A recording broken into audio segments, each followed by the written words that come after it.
This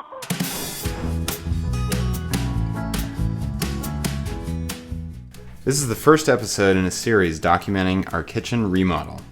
Our house was built in 1942 and a galley kitchen was added in the 1970s. Here are some before and afters.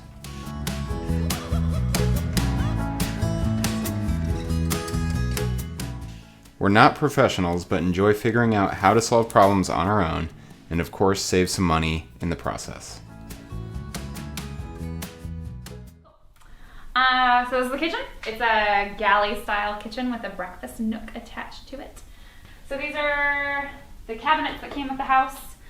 We think that they were probably put in sometimes in like the late 80s, early 90s is our guess. In terms of stuff that's structurally going to change right here is we're actually going to be cutting out this big chunk of counter and cabinet because we're going to put a regular range in. So it'll be interesting to see how we end up finishing out the size of the cabinets here to make it look pretty professional, hopefully. The rest of the cabinets are staying pretty much exactly the same, just getting painted. We do hope to be adding on some trim to kind of give them that shaker cabinet door look. Unfortunately, the previous owner did paint the inside of the cabinets too, so we get to sand those and repaint them with appropriate cabinet paint. This is just like a matte paint and they didn't sand it beforehand. So we get to sand through the paint and then we get to sand through the finish on the cabinets before we install an enamel based paint instead made for cabinets. We'll be switching out our sink basin. That'll be a pretty basic part of the job, as well as replacing the dishwasher. We're not expecting that to be too difficult either. When we arrived, this one wasn't even hooked up, so we got to install our existing dishwasher once already.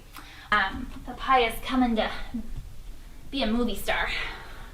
So I do think that we're gonna end up building some new cabinet doors just so we make sure whoever is in here after us has plenty of space to store stuff. One of the things that we did that's kind of unique in this kitchen is we already installed a washer and dryer in the kitchen. We have a downstairs unit in this house that we rent out as an apartment, so we wanted our own washer and dryer upstairs, and the place that made the most sense was in the kitchen. So it's a little bit of a different style layout, but honestly I absolutely love having the washer and dryer upstairs, so I haven't been sad about that decision at all. It's been great. It's our partner in crime, Papaya. She'll be helping us out with the kitchen.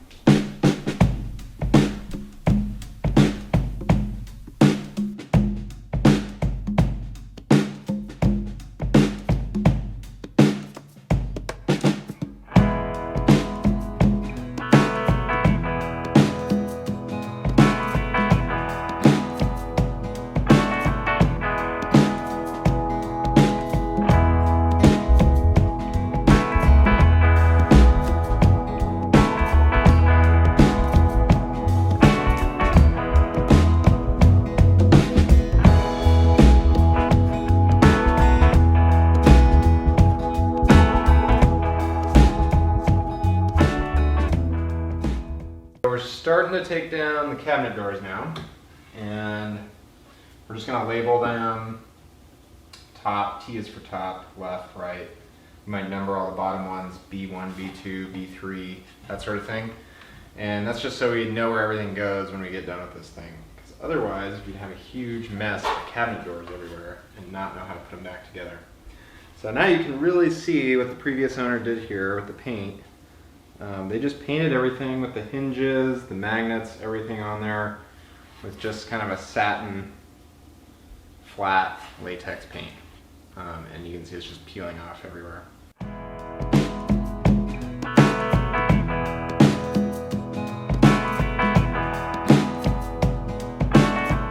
Alright, we got the P-trap off the sink here. Just want to make sure that you cover up your drain pipe so that there's no sewer gases coming back in through here while you're working. The new sink we're going to hook up is not going to be a double drain system like this. It's just going to be a single drain, so we'll have to rework the P-trap All right, next we're gonna take out the dishwasher drain over here. All right, Ashley. So we just battled the dishwasher for a while. The dishwasher. The dishwasher's out though. Made a huge mess, got some water everywhere. Hopefully it'll just pop right off once these clips come off. Usually sinks are kind of cocked or glued along the edges on top of the counter, so. But we don't think this one's We're hoping it just pops off easily. very well attached anymore. That's not that bad.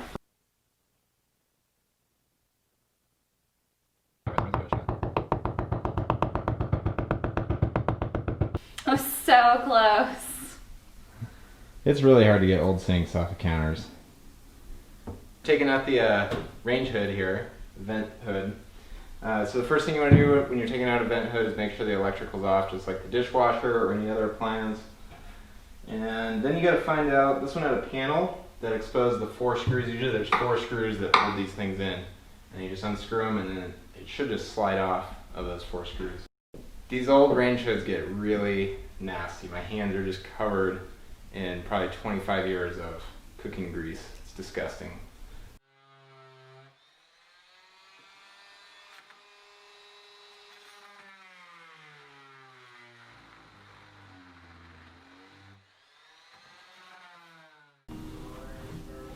Using the pry bar. Mechanical advantage. Looks like you're gonna break stuff though. Yeah, but I'm not breaking that tile. Look, I've got a nice clean line right there. Nice. Oh Look at man. that.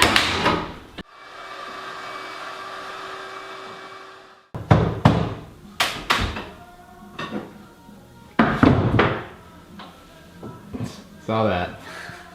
Alright, so this part is going to be where we have to get the most creative.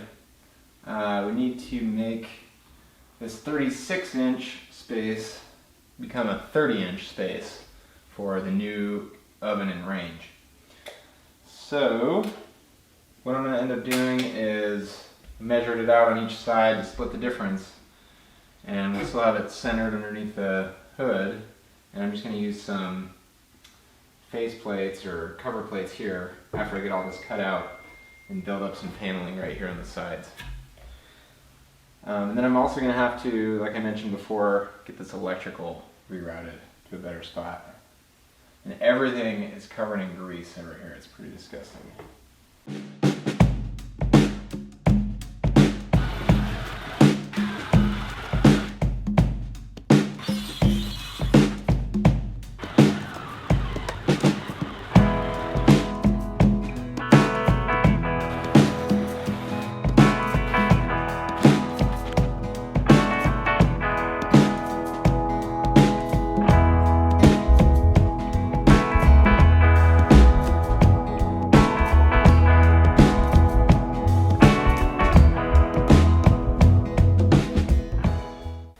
Got the 240 rerouted. Used to be coming out right here, and I just rerouted it down to here and put a plug in where the manufacturer of the range says it should go. So it's below 7.5 inches, and it's going to be 3 inches over from where the new side will be here. Now I got to do some more drywall. Yay! I love drywall. Drywall most of the back in there. Almost ready to mud once I get that little knackered part fixed up.